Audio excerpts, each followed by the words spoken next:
اپنی طرف سے اگر کچھ کرو گے تو وہ قابل قبول نہیں ہے، چاہے وہ کتنا ہی اچھا کیوں نہ ہو. دیکھو ابھی جمعے کی نماز میں 2 رکعتیں پڑھاؤں گا انشاءاللہ. اگر میں 2 رکعت کے بجائے 3 رکعتیں پڑھا دوں، مان لو گے آپ لوگ؟ میں دلیل یہ دوں، آپ لوگ کہیں بھائی نبی صلی اللہ علیہ وسلم نے 2 رکعتیں جمعے کی پڑھی، مولوی صاحب آپ نے 3 کیوں پڑھائی؟ میں کہتا ہوں 3 سے منع کیا ہے کہیں؟ ہے بھائی کہیں نبی نے تیسری رکعت سے منع کیا؟ اور میں کہوں بدعت کی 2 قسمیں، بدعت حسنہ، بدعت سیئہ، ایک بری بدعت اور ایک اچھی بدعت. یہ اچھی بدعت ہے اس لیے کہ 1 رکعت جب میں اضافہ کر رہا ہوں تو سورہ فاتحہ بھی زیادہ، اللہ کے سامنے جھکوں گا بھی، 3 دفعہ سبحان ربی العظیم کا اضافہ، پھر اللہ کے سامنے حالت وضو میں سجدہ، 2 سجدے. اس پہ تو آپ کو چاہیے مجھے پیسے دو مزید. بولو مولوی صاحب آپ کی جتنی تنخواہ تھی ہم نے اس میں اضافہ کر دیا کیونکہ آپ کام زیادہ کر رہے ہیں. ایسا ہونا چاہیے نا، کیونکہ یہ بدعت حسنہ ہو گئی نا. تو بھائی بدعت حسنہ سیئہ جو علماء نے لکھا ہے نا، وہ بدعت سے یہ اصطلاحی بدعت مراد نہیں ہے، لغوی بدعت مراد ہے کہ جس کی اصل نبی سے ملتی ہو، تفصیل نہ ملتی ہو. جیسے حضرت عمر نے 20 رکعت تراویح شروع کی، اس کو بدعت اس معنی میں کہا گیا ہے کہ نبی صلی اللہ علیہ وسلم نے تراویح شروع کر کے ختم کر دی تھی اس خوف سے کہ امت پہ واجب نہ ہو جائے. حضرت عمر، اور پھر یہ صحابہ پھر بھی پڑھتے آ رہے تھے، لیکن حضرت عمر نے کیا کیا کہ باقاعدہ دوبارہ سے صحابہ کو ایک کام پہ جمع کر دیا، ایک امام پر. تو یہ لغوی اعتبار سے بدعت کہا گیا، اس لیے کہ جو کام وقتی طور پر کسی حکمت سے ختم ہو چکا تھا، اور ختم بھی بالکل یا نہیں ہوا تھا. حضرت ابوبکر کے دور میں بھی تراویح ہوتی تھی، پڑھتے تھے صحابہ، لیکن ایک امام کے پیچھے نہیں ہوتی تھی. حضرت عمر نے ایک امام کے پیچھے جمع کی کیونکہ نبی نے جب اپنے دور میں تراویح پڑھی تو ایک امام آپ صلی اللہ علیہ وسلم تھے، باقی صحابہ سارے ان کے مقتدی تھے. تو یہ اصطلاحی اعتبار سے بدعت نہیں ہے، عین سنت ہے، سنت کو زندہ کیا ہے. لغوی اعتبار سے ڈکشنری میں اس کو بدعت اس لیے کہتے ہیں کہ ایک نیا کام تھا جو ابو بکر کے دور میں اس ترتیب سے نہیں تھا. ورنہ جو اصطلاحی بدعت ہے وہ چاہے اچھی ہو چاہے بری ہو، وہ حرام ہی ہے، وہ ناجائز ہی ہے. جیسے میں کوئی بھی کہنا بدعت کی 2 قسمیں حسنہ سیئہ، تو آپ ان سے کہیں کہ ٹھیک ہے اذان سے پہلے صلاۃ و سلام پڑھتے ہیں، اگر ہم اذان کے بعد بھی شروع کر دیں لاؤڈ اسپیکر پہ تو یہ حسنہ ہے یا سیئہ ہے؟ کیا خیال ہے بھائی؟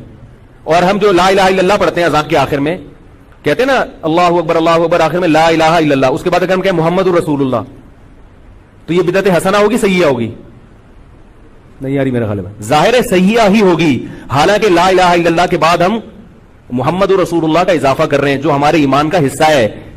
کیا خیال ہے؟ کلمے کی تکمیل نہیں ہوتی جب تک محمد کی رسالت کا اعلان نہ کیا جائے، مگر لا الہ الا اللہ پہ ہم بریک لگا دیتے ہیں. کیوں؟ حضرت بلال نے نبی کی موجودگی میں جو اذان دی ہے وہ لا الہ الا اللہ پہ ختم کی ہے.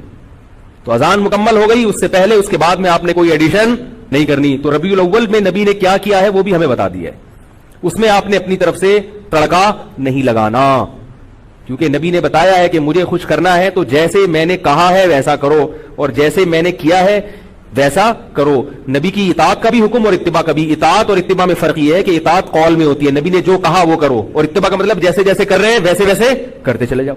طبیعہ جو ہے عربی میں گائے کے بچے کو کہتے ہیں جو ماں کے پیچھے پیچھے چلتا ہے. یہاں بھی پتہ چلتا ہے کہ وہ بھی تقلید ہی کرتا ہے.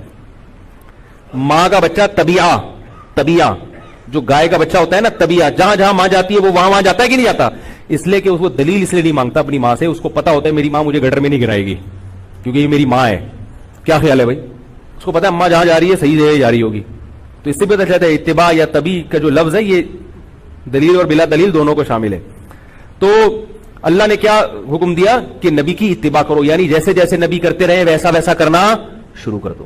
تو نبی نے ربیع الاول میں جو کیا بھائی وہ کر لو آپ. کیا خیال؟ صحابہ کے دور میں تو یہ جلوس نہیں ہوئے اور اس طرح سے نہیں روڈ بلاک کیے گئے. نبی جب تہجد کی نماز پڑھتے تھے تو اس کا خیال کرتے تھے کسی کی آنکھ نہ کھلے. جب رات کو گھر میں آتے تو دروازہ اتنی آہستہ سے آواز دیتے، سلام کرتے کہ جو جاگ رہا ہے وہ سلام سن لے اور جو سو رہا ہے اس کی آواز سے آنکھ نہ کھلے. اتنا اہتمام کر رہے ہیں. اور ہم ربیع الاول ایسے مناتے ہیں روڈ بلاک. میں ملیشیا میں تھا، 2-4 تاجر آئے یہاں پہ 9-10 محرم کو، سوری ابھی جو 40واں تھا نا امام حسین کے 40ویں کے نام پہ جو بھی ان کی رسومات ہوئی ہیں، ان بیچاروں کی میٹنگ تھی یہاں. انہوں نے بتایا کہ اتنی مصیبت میں پھنس گئے. ملیشیا کے بھی بہت سے لوگ سرکاری دورے پر پاکستان آئے تھے، موبائل ہی بند. 2 دن تک امام حسین کی یاد میں موبائل بند. اب وہ تاجروں کا موبائل بند ہو جائے اور میٹنگ بھی ہو، کتنی ٹینشن ہوگی کہ نہیں ہوگی؟ ایک عذاب میں کہہ رہے یار پاکستان میں یہی مسائل ختم نہیں ہوتے. کبھی کون سا دن چل رہا ہے، کبھی کون سا دن چل رہا ہے، کبھی موبائل بند ہے، پوری قوم کے موبائل بند. ربیع الاول میں بھی اور پھر خطرات کتنے ہوتے ہیں دہشت گردی کے. اتنے بڑے بڑے مجمع جب اکٹھے ہوں گے اور روڈ بلاک کر کے جلوس کی شکل میں جائیں گے. مجمع اگر ایک جگہ ہو نا اس کی سیکیورٹی آسان ہے, جب جلوس کی شکل میں نکلتا ہے تو دہشت گردوں کو بھی موقع مل سکتا ہے. ملک کے حالات کو دیکھا جائے اور شریعت کی تعلیمات کو دیکھا جائے تو کسی بھی طرح سے یہ چیزیں اسلام کے مزاج کے مطابق نہیں ہیں. ہاں آپ نے سیرت کے نام پہ جلسہ کرنا ہے وہ ضرور کریں. آپ جلسہ تو کبھی بھی کیا جا سکتا ہے, لوگوں کو اکٹھا کر کے نبی کی سیرت پہ بیان کیا جا سکتا ہے. مسجد میں بھی ہو سکتا ہے اور کہیں کسی کے گھر پہ بھی ہو سکتا ہے اور کوئی گراؤنڈ میں بھی ہو سکتا ہے, شادی ہال بھی بک کرا کے ہو سکتا ہے. رسول اللہ صلی اللہ علیہ وسلم کی سیرت کو بیان کرنے جیسے مسجد میں جائز ہے تو الگ سے کوئی جگہ ارینج کر کے وہ جلسہ کرنا بھی جائز ہے. ربیع الاول میں بھی جائز ہے, سفر میں بھی جائز ہے. اگر کوئی ربیع الاول میں کرتا ہے کہ بھائی اس مہینے میں کیونکہ نبی سے نسبت ہے تو بھی ٹھیک ہے, سفر میں بھی ہو سکتا ہے, ربیع الاول میں بھی ہو سکتا ہے, سب جگہ ہو سکتا ہے. کیا خیال ہے؟ باقی اس کام سے اوائڈ کرنا چاہیے.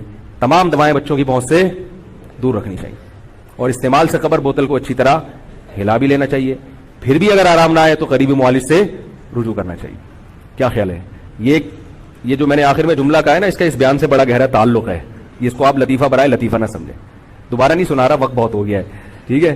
تو پھر بھی آرام نہ آئے تو قریبی معالج سے رجوع کریں. اللہ تعالیٰ سمجھنے کی عمل کی توفیق عطا فرمائے. وما علینا الا البلاغ.